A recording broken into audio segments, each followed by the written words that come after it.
But this capital crap,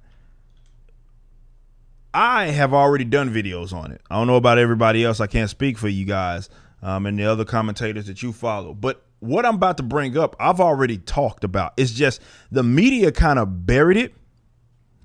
Media buried it, and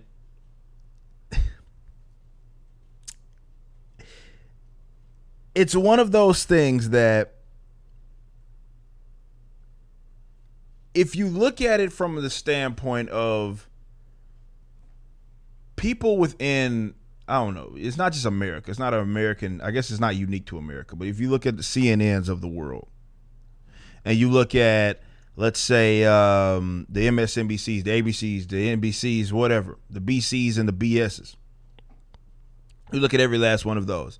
Now, maybe guys that are part of my community, you look at it and you say, well, we know that stuff is generally considered something that's more either fake news or it's biased. It's always a little truth in everything, right? So you look at those and I look at those and I say, okay, we may get a story from there, but it's going to be slanted in terms of the rhetoric that they may use in the article. Now, we accept that. The reality, unfortunately, is that a lot of people don't. And a lot of people look at that as this real, and it doesn't become actual news until what they generally consider more mainstream news media, corporate press. It isn't until they do it or cover it when it actually becomes news.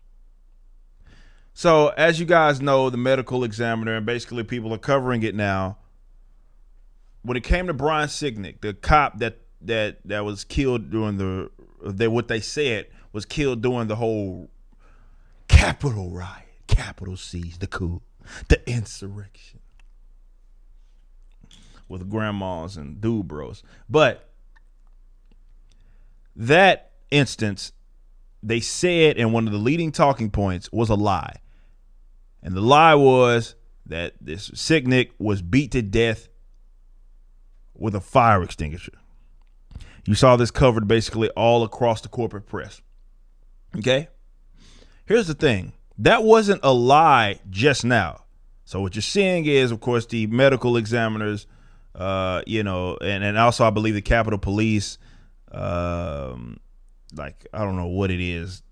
They had came out with a statement and they had said that, yeah, okay, maybe he didn't die due to this particular situation, but he still died in the line of duty, which technically he didn't. But that's what they're going to run with either way.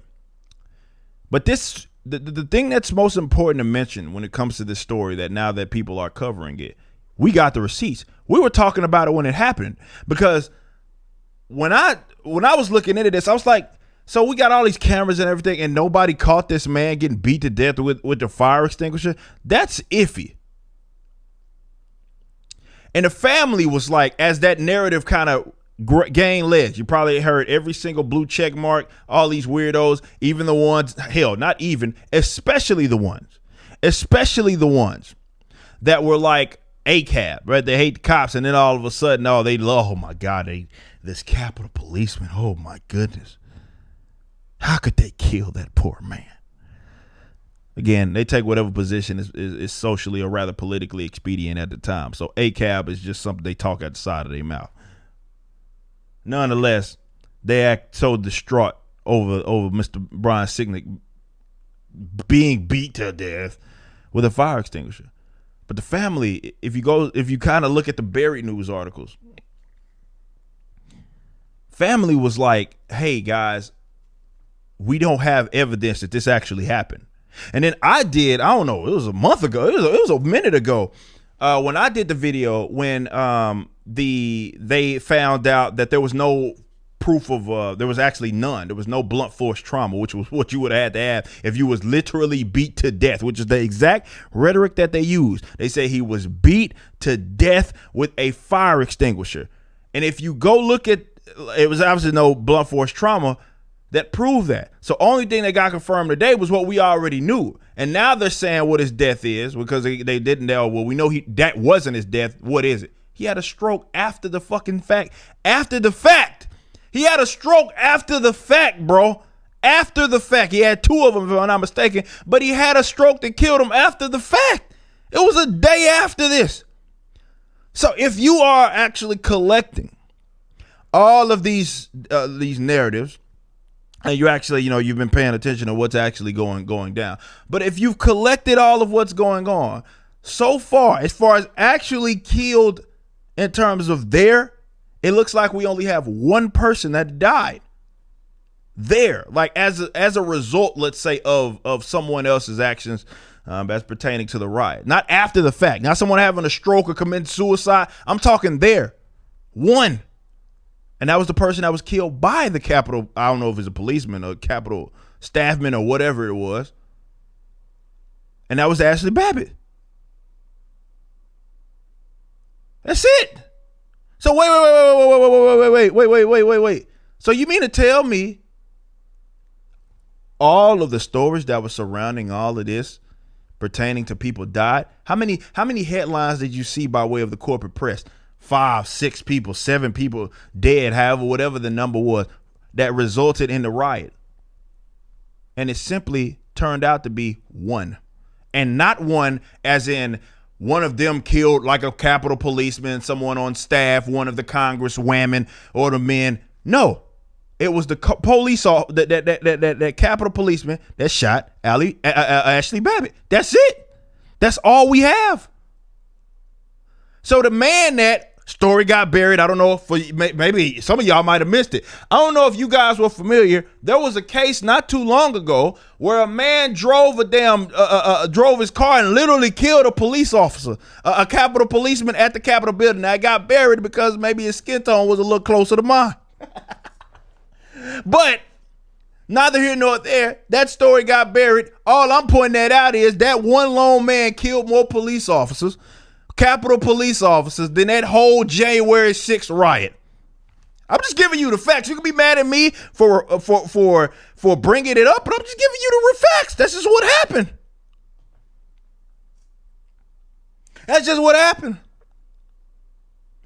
Now, here's the real talk that I got to break. I got to make sure you guys understand. When I bring this up and I talk about the fact that they ran with these narratives that simply were not true. And if you think they're going to give the same amount of energy as it's been confirmed what the death was, if you think they're going to give the same amount of energy to correcting the mistakes that they made before, going to those articles or coming out with public statements saying, okay, we got it wrong, you're fucking delusional. That is not going to happen. It's not going to happen. See, when I bring stuff up like this and I talk about the hypocrisy, that stuff only I'm smart enough to understand that you guys are the ones that are going to be responsible or responsive to that. And by you guys, I'm meaning people that are generally not leftist, right?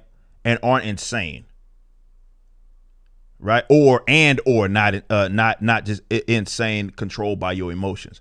But when it comes to the people that were peddling this nonsense, them being hypocrites, them being liars, doesn't even matter. It doesn't matter. It doesn't matter. They don't care. They did what they thought was expedient for them. And at that time, their lives had been consumed by Trump. They wanted to paint him as the absolute worst person. So they wanted to make the riot look as if it was the worst that it possibly could be, because they wanted him to look as bad as he possibly could, because the whole narrative was that he incited it. So of course they were going to take hypocritical positions. Of course they were going to contradict themselves. Of course they were going to flat out lie. It's like I was talking about with the whole, what's her name? Maxine Waters. And her talking about what she's talking about and telling people to basically be confrontational and hit the streets in the event that the result of this trial, this George Floyd trial, doesn't end up like it is, like they think that it should. Now, we know that there's some instances with that case that they may have a case for appeal depending on what way that it goes, because the whole slant is going to be, well, the jury or whoever that reached the verdict, their position was under some sort of duress and fear out of, okay, basically the world being set on fire. because people like Maxine.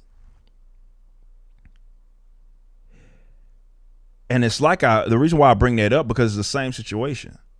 She literally, it comes out of her mouth things that are actually worse than what you can make the argument of what Trump said pertaining to people going to protest or whatever. It doesn't matter.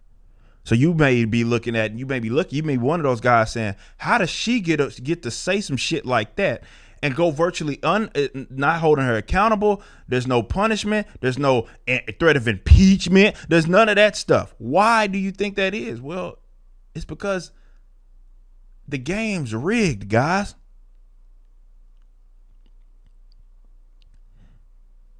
And they know that. This is why I continue to say that trying to point out that hypocrisy does nothing for them. It only does something for the other sides, not them. But for them, these deranged leftists, they don't care.